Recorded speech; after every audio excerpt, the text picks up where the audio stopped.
Bonjour, aujourd'hui je suis à Bourg. Dans cette commune du Pas-de-Calais, un donjon se situe au cœur du village. Je m'appelle Georges Alexis, je suis le responsable du donjon de Bourg depuis maintenant 2 ans pour le compte de la SPL Arras Pays d'Artois. Donc nous sommes ici face à ce donjon de Bourg qui est une maison forte seigneuriale qui a été construite à la fin du XIVe siècle, vers les années 1370 par le seigneur Mathieu de Bourg. Ce monument historique, construit en grès, est resté en bon état. Des visites sont proposées du mardi au dimanche toute l'année, sauf en janvier. Là en ce moment on a 4 créneaux horaires pour les visites guidées, donc c'est uniquement sur visite guidée. Le matin à 10h45, 14h, 15h30 et 17h. Là on voit que vous êtes costumé, est-ce que déjà on peut présenter votre costume? Donc là j'incarne ici le seigneur de Bourg, Collard de Mailly, autour des années 1400. Donc c'est un costume entièrement fait à la main comme à l'époque, en drap de laine, qui représente vraiment le costume aristocratique au début des années 1400. Donc des visites costumées sont proposées ici plusieurs fois par semaine? Tout à fait, donc le mardi et le vendredi à 15h30 on propose des visites costumées et on peut prêter également aux adultes comme aux petits des accessoires qui permettent de s'immerger un peu plus dans le monde médiéval ici au donjon de Bourg. La visite débute dans la maison d'accueil du site. Une frise chronologique est présentée au public. Les premières mentions écrites des seigneurs de Bourg, on les retrouve à la fin à peu près du XIIe siècle. Le donjon est construit dans les années 1370 à peu près.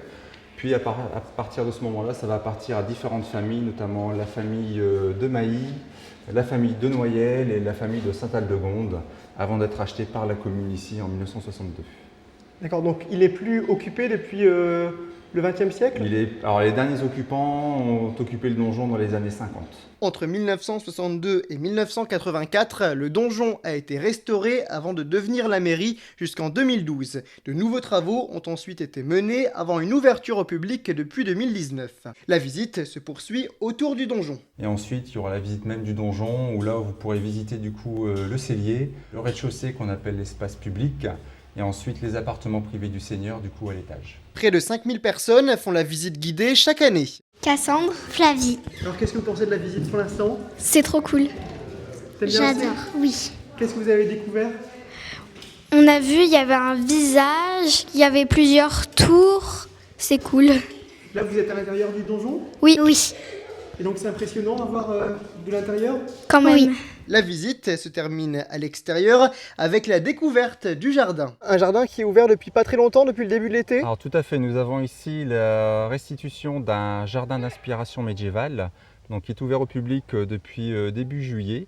Donc c'était un projet de longue date de la part de Ternois-Com de valoriser justement les pourtours du donjon de Bourg par la présence d'un jardin qui est historique, puisqu'on sait dans les textes qu'au XVe siècle nous avons bel et bien ici un jardin, le Gardin du dit Chastel, au milieu du XVe siècle. Donc ce jardin qui est ouvert aux horaires d'ouverture du site, donc du mardi au dimanche. L'accès au jardin est gratuit. Vous pourrez découvrir de nombreuses plantes médiévales, et c'est un jardin qui est divisé en 3 parties. On a le jardin des dames, donc c'est plus en inspiration avec l'amour courtois au Moyen-Âge, le jardin des songes, qui est là plus une connotation spirituelle, et ensuite les carrés potagers où on va pouvoir y trouver par exemple des plantes médicinales. Des événements sont régulièrement organisés au donjon. Tout l'été, des visites apéritives où on va proposer des produits du terroir à nos visiteurs. On fait également tous les derniers week-ends du mois de juin une fête médiévale ici avec des troupes de reconstitution historique où le temps d'un week-end, le donjon est complètement remis dans son état médiéval avec du mobilier, des céramiques, des tables, des tapisseries, ce genre de choses. Il y a aussi un événement qui est en lien avec Ternois-Com qui aura lieu à la fin du mois. Tout à fait, donc ici nous aurons le bazar du Ternois le dimanche 30 août prochain, après-midi, qui est un événement gratuit et qui va proposer un ensemble d'activités artistiques.